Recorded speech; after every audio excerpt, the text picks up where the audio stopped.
আজকে তোমাদের সঙ্গে শেয়ার করব সেরা স্বাদে বোয়াল মাছের রসা। বোয়াল মাছটা পেঁয়াজ রসুন দিয়ে যদি কষিয়ে রান্না করা হয়, মাংসর থেকে কিন্তু কম স্বাদের হয় না। চলো তাহলে আমার সঙ্গে দেখে নাও লাল লাল বোয়াল মাছের কষা তোমরা কিভাবে বানাবে, যেটা খেতে একদম মাংসের মতো হবে। আর আমার মতো যারা যারা বোয়াল মাছ খেতে ভালোবাসো তারা তো অবশ্যই জানবে এই বোয়াল মাছটা মাংসর থেকে স্বাদে কোনো অংশে কম নয়। এখানে 4 পিস নিয়ে নিয়েছি বোয়াল মাছ। মাছটার ওজন কিন্তু অনেকটাই বেশি ছিল, তাই একটু পিসগুলো বড় বড় রেখেছি।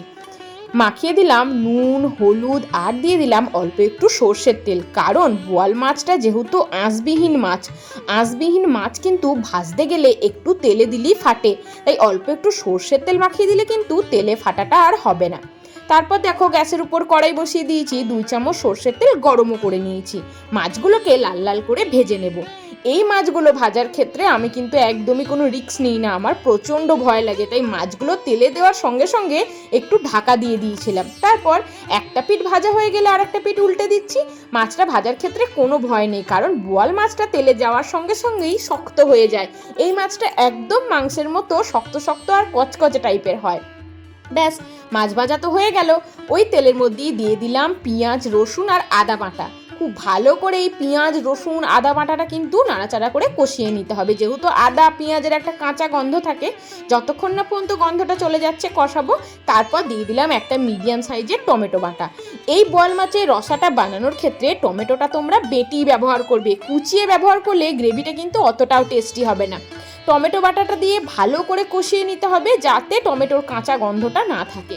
এবার দিয়ে দিলাম পরিমাণ মতো নুন, পরিমাণ মতো হলুদ গুঁড়ো, আর দিয়ে দেবো অল্প একটু কাশ্মীরি লঙ্কার গুঁড়ো, যাতে কালারটা না একদম মাংসের যেমন খাসির মাংসের লাল লাল কালারটা আসে, ঠিক সেই ধরনের কালার আসবে।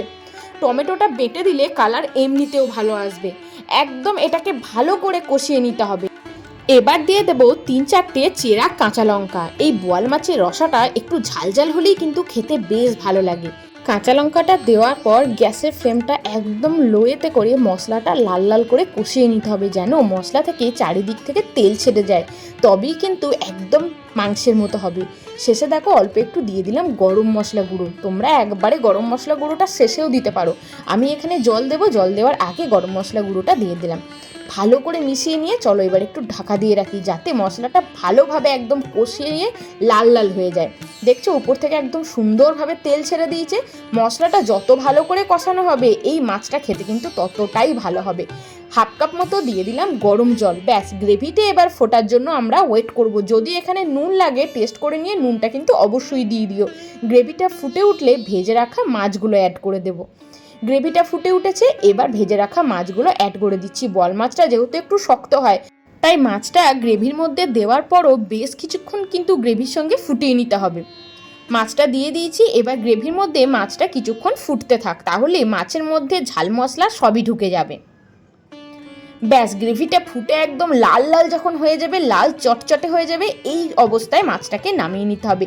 গরম ভাতে এইভাবে বোয়াল মাছের রসা যদি একবার খাও, এর স্বাদ কিন্তু ভুলতে পারবে না।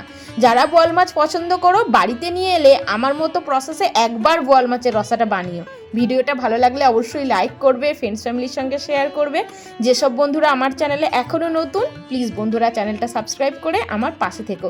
দেখা হবে আবার একটা অন্য কোনো ভিডিও নিয়ে। সবাই খুব ভালো থেকো, সুস্থ থেকো।